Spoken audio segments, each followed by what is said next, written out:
বর্তমানে বাংলাদেশের সবচেয়ে ভাইরাল টপিক হচ্ছে যে কিডনি দিয়েও স্ত্রী তার স্বামীকে আটকে রাখতে পারল না। বলেন তো ভাই বোনেরা, যে কাউকে কখনো আটকানো যায়? বলে না যে হাত বাঁধবে, পা বাঁধবে, মন বাঁধবে কি দিয়ে? তো ওনার একটা কিডনি দরকার ছিল, ওনার স্ত্রী ওনাকে কিডনি দিয়েছে। সেটা সে তো অত্যন্ত তার স্বামীকে ভালোবাসে বলে, বাস তার ছেলে সন্তানদের মুখের দিকে তাকায় যে ছেলে মেয়েদের বাবা বেঁচে থাক, এই জন্য সে স্বেচ্ছায় তার কিডনিটা দিছে। কিন্তু অপর দিকে দেখেন, তার স্বামী কি তাকে কোনো বেল দিল? তার স্বামী তাকে কোনো মূল্যায়ন করলো না তো।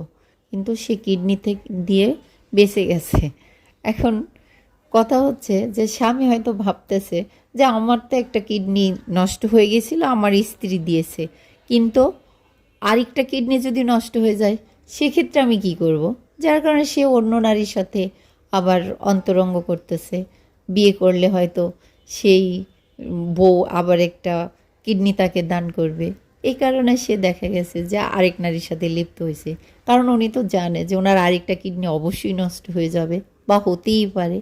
যার কারণে উনি আরেকজন নারীর সাথে এই সম্পর্কে জড়িয়ে গেছে।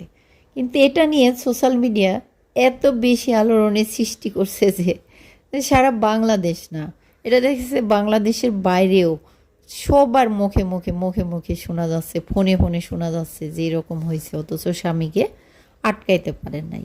বলেন তো ভাই, এই শুধু কিডনি কেন, এই স্বামীকে যদি সে তার কলিজা, মাইটা, গিলা, মানে হাড়, পাকস্থলী সব কিছু দিয়ে দেয়, তারপরেও আমি বলবো এই স্বামীকে আটকায় রাখা যাবে না। কারণ ও আগের থেকেই খারাপ, ও আগে থেকেই পচা একজন লোক।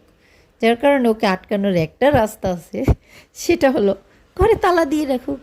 ঘরে যদি তালা দিয়ে রাখে তাহলে স্বামী আটকে গেছে, আর বের হইতে পারবে না। আর তালা না দিলে তো সে বের হবে। কিন্তু যার স্বভাব খারাপ সে বদলায় না, আর বদলাবেও না।